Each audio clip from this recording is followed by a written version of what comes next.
5:30 बजे ही उठकर 6 बजे ही तैयार होकर हॉस्टल से ऑफिस को गया था। फोन बॉय जगा ही हुआ था किंतु नशे में था, पिया हुआ था, दुर्गंध आ रही थी और वह नींद की खुमारी में था। क्या मुझे किसी का फ़ोन आया है? मेरे पूछने पर रूखे स्वर में नहीं आया। उसने कहा, आंध्रा यूनिवर्सिटी के लेडीज़ हॉस्टल को मैंने फ़ोन कर क्या सरस्वती जी को आप बुलवाएंगे कह पूछने पर उन्होंने कहा अभी तक वह फ़ोन ट्राई करके जस्ट अभी अभी बाहर गई है, मुझे सूचना दी। इतने में वॉचमैन आया। पैडी तल्ली पीकर रात भर सोता ही रहा। मुझे देखते हुए आपको किसी ने फ़ोन किया भी हो तो इसने उठाया नहीं होगा। पैडी तल्ली से रात भर क्या सो गए थे कह पूछने पर हाँ कह सिर हिलाया। कृष्णमूर्ति को फ़ोन किया। रसोई बनाने वाले व्यक्ति ने फ़ोन उठाया। कृष्णा है क्या कह पूछने पर आपके लिए ही निकल गए हैं कह मुझे सूचना दी। मैंने रजिस्ट्रार के पास उतने सवेरे सवेरे जाना उचित नहीं समझा। यह सोच मैं इधर उधर ही टहल कर गया।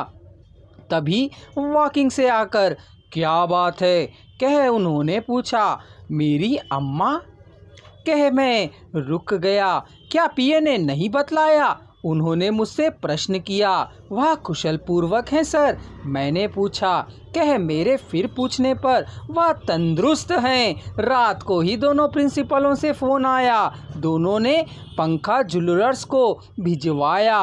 उन्होंने उनके कुशल मंगल के बारे में बतलाया। तुम्हारे स्वास्थ्य के बारे में वह घबरा रही थीं तो तुम क्षेम पूर्वक हो कह हमने उन्हें सूचना दे दी।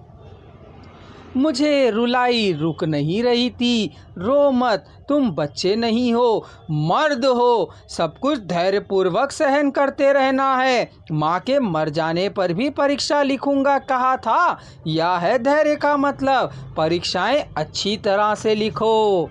दी बेस्ट ऑफ लक उन्होंने कहा। दया से देखा। मैं नमस्कार करके पीछे मुड़ा। मेरी माँ जीवित ही है। इस बात ने मुझे अपूर्व शक्ति को प्रदान किया। मेरा सर्वनाश करने के लिए टेलीग्राम देने वाले यह पुण्य आत्मा कौन है? ना जा पाने के कारण मुझे रुलाई आ रही थी। मैंने किसी का अपकार नहीं किया है, ना करूँगा ही। फिर भी लोग मुझे क्यों परेशान कर रहे हैं? मेरे मन में ऐसे सवाल उभरते ही जा रहे थे।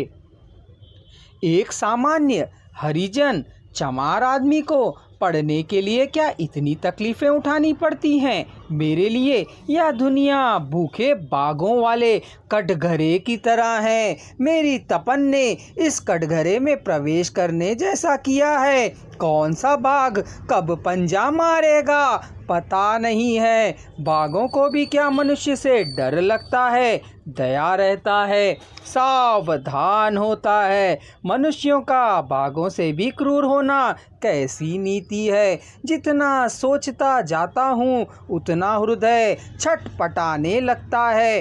परीक्षा हॉल को जाते समय रजिस्ट्रार के पीए से सामना हुआ। तुम्हारे हॉस्टल का फ़ोन खराब हो गया है, ऑफिस बॉय नहीं है। कितनी देर तक करने पर भी रिंग होता है किंतु कोई उठाता नहीं है, उन्होंने कहा। थैंक्स पीए सर, अभी ही रजिस्ट्रार सर से मिला हूँ। खुशी की बात है कि तुम्हारी माँ कुशल से है। हिम्मत के साथ परीक्षा लिखो, जाओ, पीए सर ने मुझे कहा और अपनी राह पर चल पड़े। परीक्षा के हॉल के पास कृष्णमूर्ति सरस्वती दिखाई पड़े। हॉस्टल ऑफिस का बॉय पीकर रात भर सोता रहा, इसलिए फ़ोन उठाया नहीं। सॉरी रे कृष्णा, कोई परवाह नहीं है। तुम्हारी माँ अच्छी भली है, यही आनंद की बात है कह पता चल गया। उसे भी फाइनल पेपर लिखना था, इंग्लिश ऑनर्स का। सरस्वती जी अम्मा भली चंगी है कह मुझसे बताने के लिए आपने जो परिश्रम उठाया है वह प्रशंसनीय है। मैं आपको किस प्रकार कितना भी बताऊं कम ही होगा, मुझे क्षमा कीजिए, मैंने कहा।